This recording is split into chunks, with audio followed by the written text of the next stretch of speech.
Welcome to Floating Questions, the podcast where curiosity leads, we follow, and stories unfold. My name's Ray, simply asking questions. Shall we begin?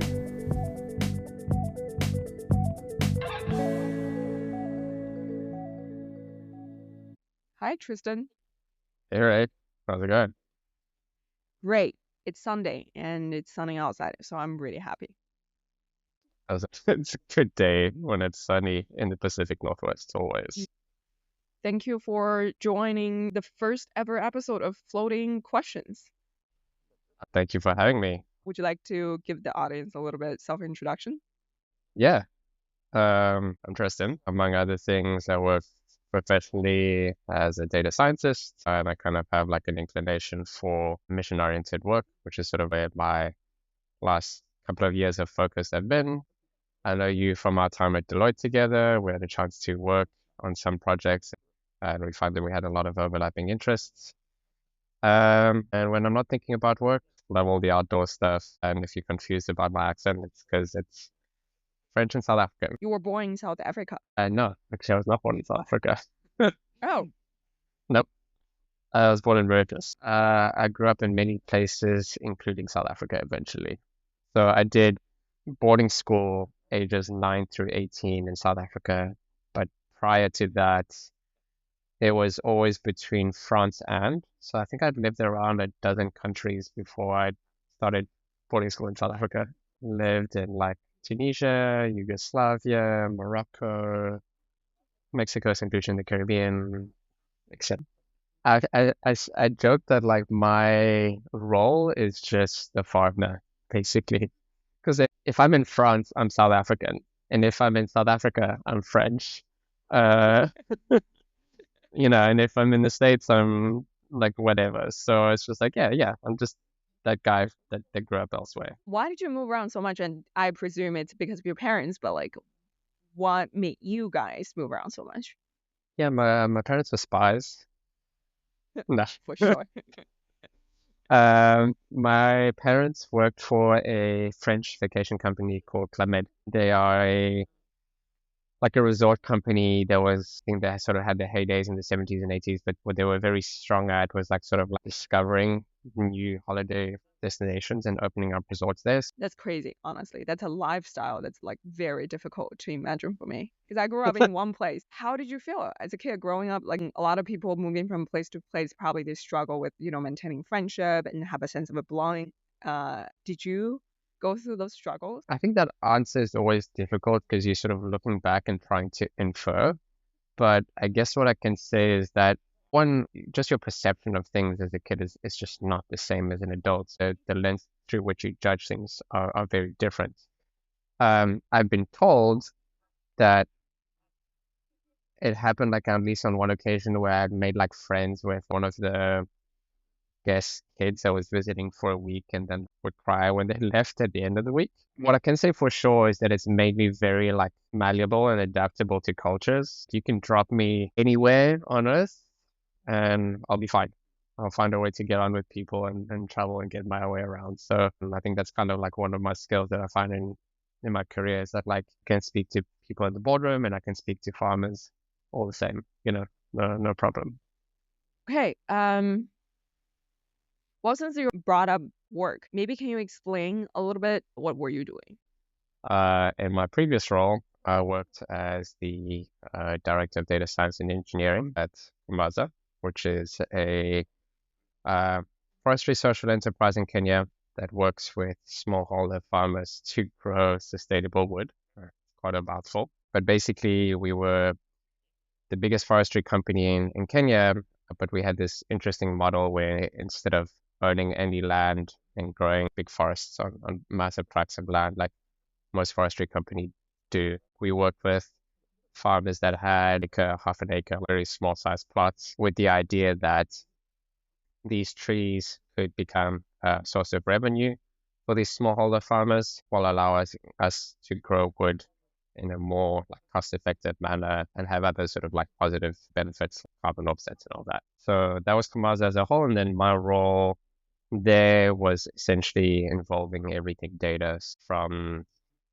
managing the data sets from all of the distinct business units to doing some of the modeling, carbon forecasting, things like that. Wow, there's a lot for me to unpack there. Just want to make sure that I got the business model. It's a social enterprise. Hmm.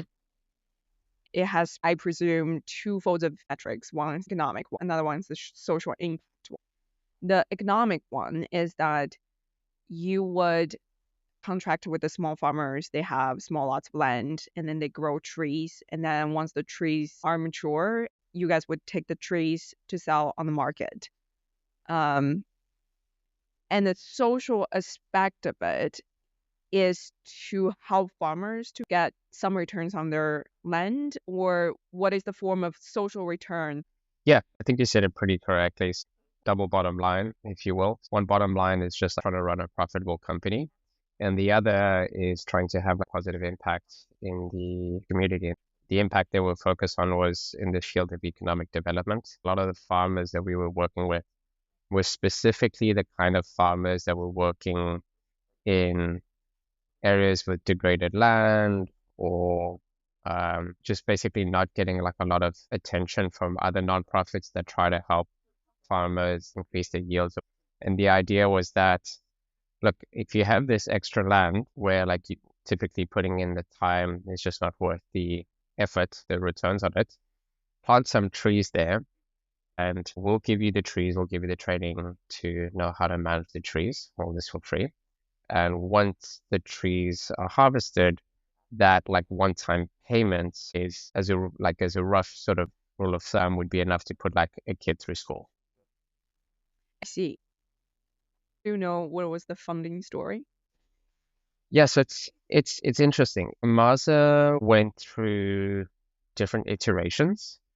Initially, it was actually a nonprofit, so very much focused on like let's see how we can help farmers and let's see what we can do. And I think the founder, who was an American guy, Tevis, um, iterated on different things until he was like, okay, trees is the way to go. And I think after a while, they realized that if we do this as a social enterprise, it sort of opens up the opportunities for the kind of investors we'll have, and like maybe the scale of impact is going to be more important. That's kind of when they switched to the social enterprise model, because as the forestry company, the first thing they had to get right was seedlings, then they had to get planting right, and they had to get growth right. And so around the time that I joined, they had a small sawmill and sales team, and we were basically opened up the biggest sawmill in Kenya and I think East Africa maybe. And so there was like a big push on sort of developing that like latter part of the work and really being successful as far as commercializing the sell of timber.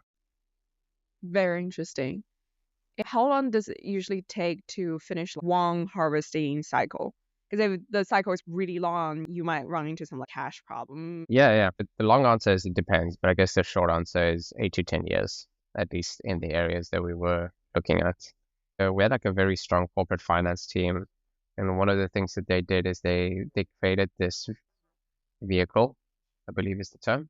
They did an exchange where we will sell you the trees after we planted them, like at age 2 or 3, so you can infuse some cash into the business. And at maturity, the business can buy back the trees at cost so that they can harvest it and sell it. I think the vehicle was created when the company was around 9 to 10 years old.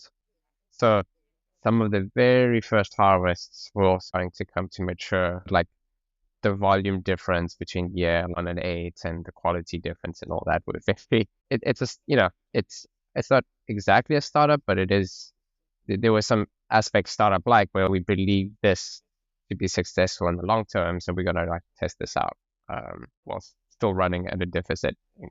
So the funding essentially is from this vehicle, or there are other sources of funding as well. And there were other sources of funding as well, definitely. The investors sort of doing that model of like, let's grow and then get to profits. Um, Interesting.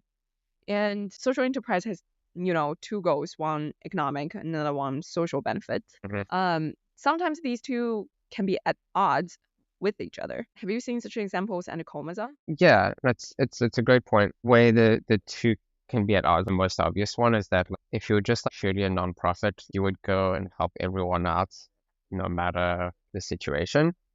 Whereas in Kamaza, there were some farmers who were like, we can't work with you, unfortunately, because your land is too small. Your farm is so far in such a hard to reach area that like the cost of transport to get to it and extract the wood would negate any sort of profits. Unfortunately, people were very realistic about like, we can't help everyone. Hmm, I see.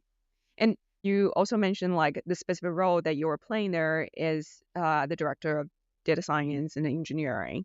Maybe sharing a little bit of the kind of problems that you were trying to solve there. Yeah. The first big project I worked on was getting Vera and VCS certification. Let me explain carbon credits really quickly. When like major corporations say they are trying to go climate neutral, one of the main ways that they achieve this is buying carbon credits. And so what that is that there'll be some kind of action or something that a company does that sequesters or prevents a certain amount of carbon getting into the atmosphere. For Kamasa, the planting of trees is what captures carbon. Capturing carbon is great, but like, it needs to meet a certain threshold before you can actually sell it out in the open market. And so this is where getting accreditation comes in. We're capturing all of this carbon and we'd like to be able to sell it in the open market so people can offset the impact. And companies like Vera and VCS are the ones that'll be like, all right, well, these are the things you need to show to prove that your credits are like sufficiently good enough a quality where you can go and sell it out in the open market. So one of the first projects was basically just trying to figure out like, how much carbon is Kamaza's trees actually sequestering. Um, Fascinating. How did you do that? I guess the brief explanation is sending out people to sample and collect data on a lot of trees, and then extrapolating that using a specific formula presented in the carbon certification process documentation to then come up with a total estimate. I'm actually interested in the piece of collecting the samples. Do you hold some type of equipment and go around the trees and try to measure the amount of Yep. oxygen that's coming out of the tree? No, so good thing. Forestry's been around for a long time. You can use these formulas that you take one measurement, and from that one measurement, you can pretty much extrapolate the rest. And usually what that measurement is, it's called the DBH, which is the diameter at breast height. So imagine you ran tape around the trunk of the tree at the chest height of a grown man. Measurement, the DBH, plus the species of trees, you can go from that one measurement to basically what the biomass is of the tree, and from biomass to carbon. And so the main thing that we had to work out was not all the trees are planted in the same area and not all the trees are planted in the same year. And so basically our problem was we need to stratified sampling according to where the trees are planted, when the trees are planted. And obviously we can't go out and measure every farm. So we need to go and measure subset of it so that it meets like the standards required by the carbon estimation. A lot of the work was like, let's define our different strata. Let's figure out like what these strata represents as the total volume of the portfolio. So obviously like later years had more trees, therefore we needed to sample more of the bigger strata.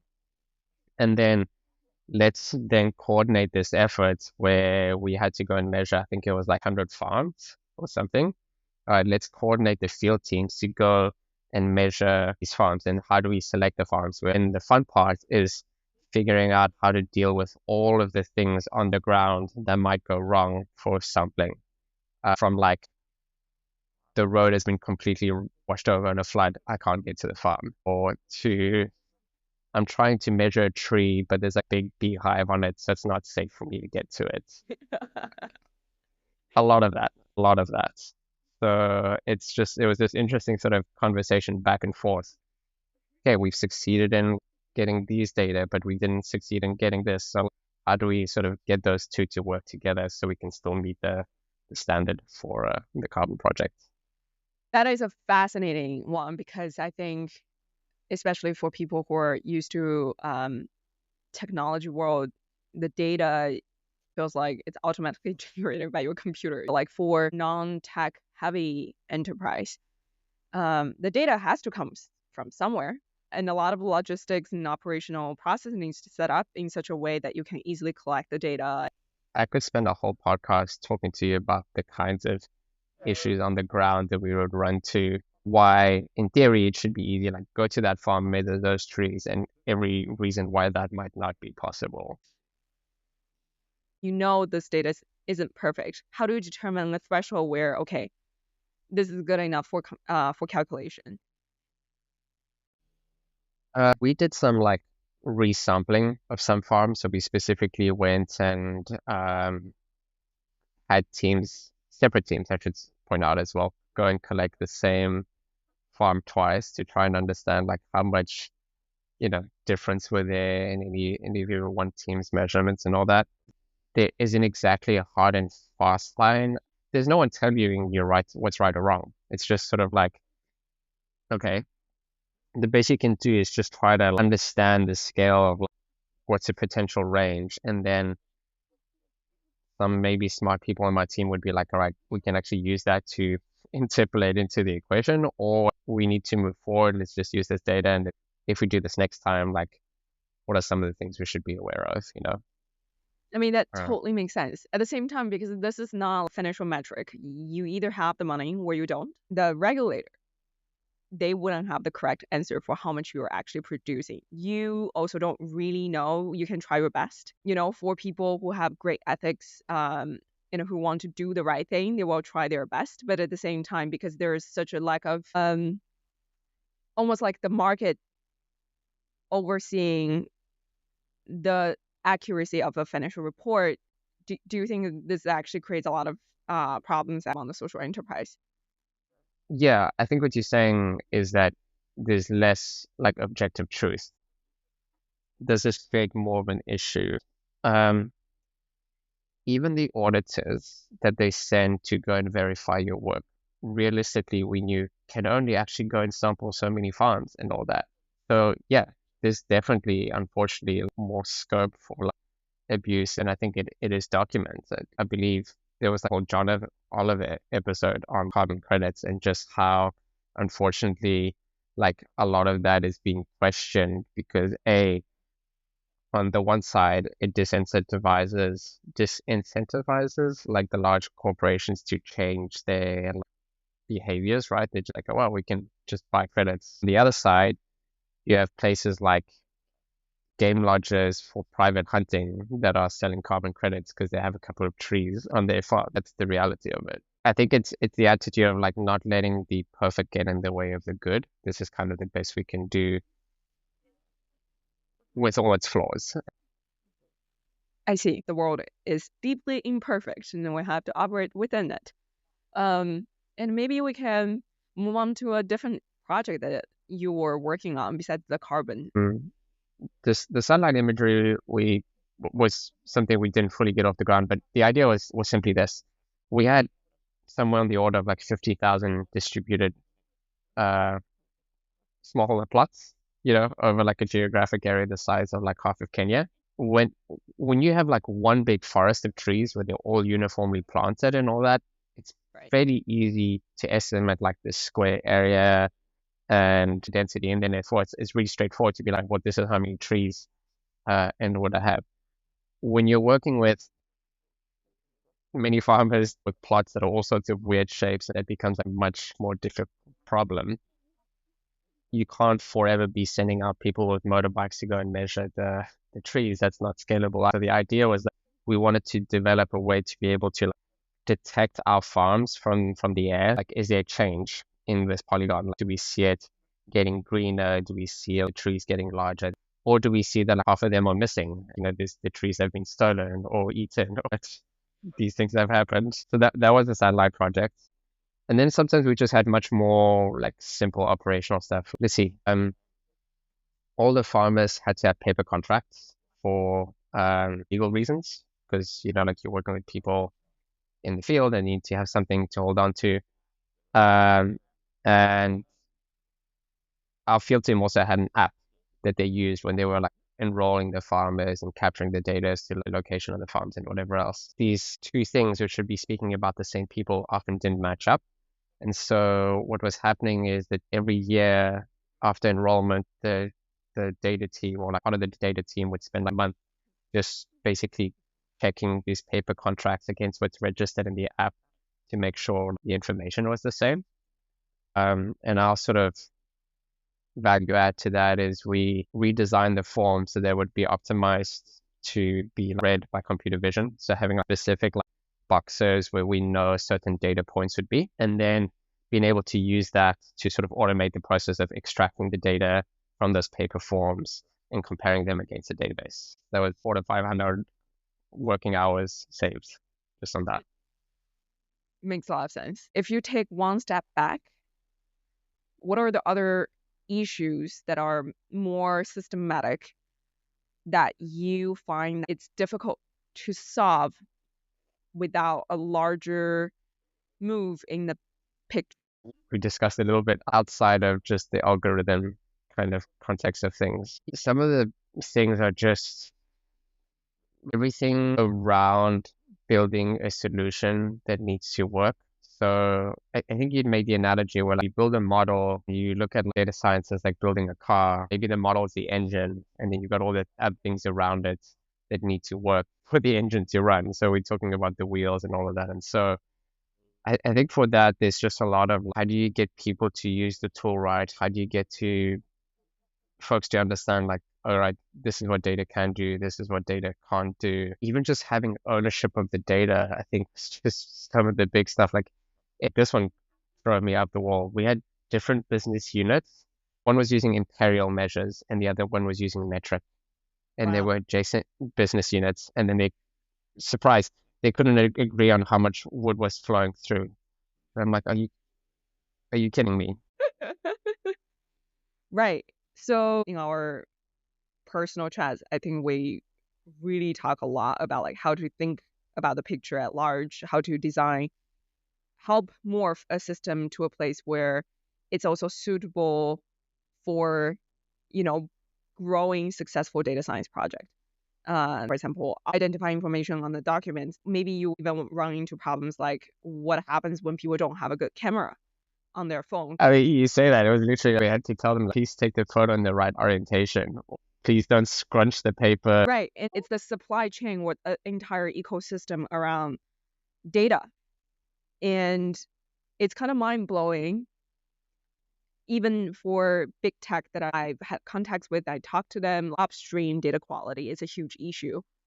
Managing that for a social enterprise that is not natively digital in the sense that the core business is not digital product Yeah. is very, very hard. How do you see that we can shift that a little bit? Yeah. We're talking about a data literacy problem. If I'm being really open-minded about this, I would say it sort of goes both ways. Sometimes the data science teams also don't understand why can't you get the tree measurements right? Like it's not that hard. Just run a piece of tape around the tree, you know. So our best tool actually to work against that was, it sounds dead obvious, but it's so true. We would send our data teams to go and do some harvest and tree distribution. So they would see like, oh, okay, now I understand why these guys are complaining as to why it's hard to get data. And to an extent, we were trying to do more and more with the field teams and showing them, hey, these are the results of your data.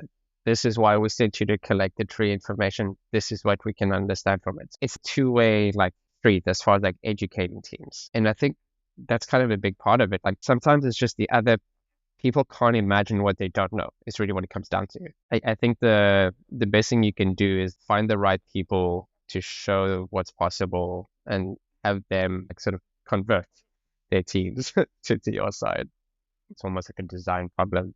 On the one hand, you absolutely want people that are really strong thinking in algorithmic terms, right? Like it's literally the engine, as you say. But for the team to really be successful, you sort of need to complement those with people that like, oh no, I need to understand how this algorithm is actually going to impact the humans on the other end and sort of all of the like, human things that are going to go along with it, that are going to make or break the difference to actually whether this model is used or it's used successfully. But this even goes back to like, frankly, like Deloitte days. You could build something really great and folks would be like, yeah, but I know my existing process, I'm comfortable with it. So unless you fairly show me why this is going to help me, I don't care what so-and-so manager said, like, they're not doing this work, so I'm not going to use it.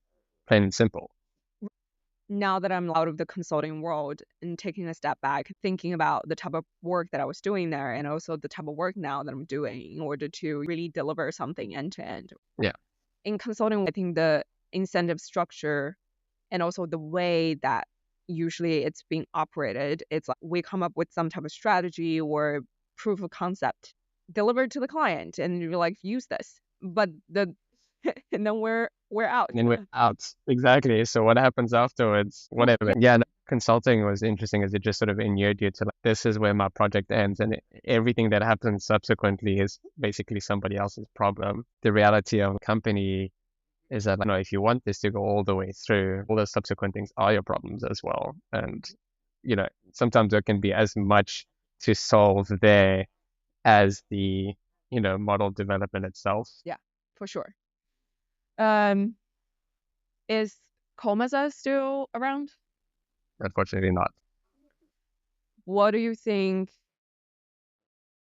was the gravity that brought it down? Is it the business model? Is it incentives? Is it something else?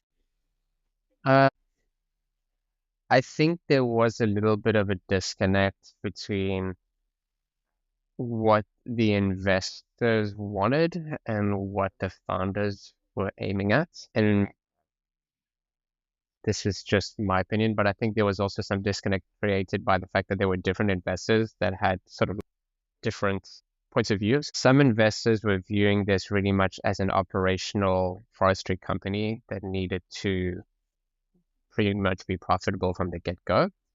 And I think some parts of the company were like, no, let's do more like a Silicon Valley-esque like startup model where we're going to run at a deficit for a long time. And once we reach a certain scale, then we're going to start turning profits. Those views are just not compatible. And so at some point, the investors that were sort of financing the profitable operational company model were just like, we're not behind just throwing good money into the bad. So we're out. I see. Both sides have their own interest and perspective. It's just unfortunate there are so many clashes and misalignment. Yeah, exactly. Both are business models, but they're not the same business model. You're going to have very different expectations of what good looks like. And at the end of the day, that sort of disconnect came to a forefront, and what was viewed as safe money coming in didn't come in. And then it was just the reality of the cash flows running dry pretty fast after that. At least you got so many interesting insights into, the stories behind each data point. And it sounds like a very adventurous experience, honestly. I really enjoyed my time there. I really enjoyed the people I worked with, and I thought I was incredibly privileged to be able to do data science work and get to hop in and then hop out of Africa and get out to the countryside and interact with farmers and stuff. I just thought like, this is so far from what I was doing before, traveling to big cities and sitting in boardrooms. I'm very happy for the experience. I think we did do some good. Obviously, it's not the ending that I would have preferred, but I think there were some good learnings, and I hope the people that were involved in this can do a successful version of it, whatever that might be. This could be the last episode of Floating Questions, or it may not be. Either way, I hope you enjoyed flowing along with us today. If you liked our journey, please consider subscribing. Thank you for listening, and may the questions always be with you.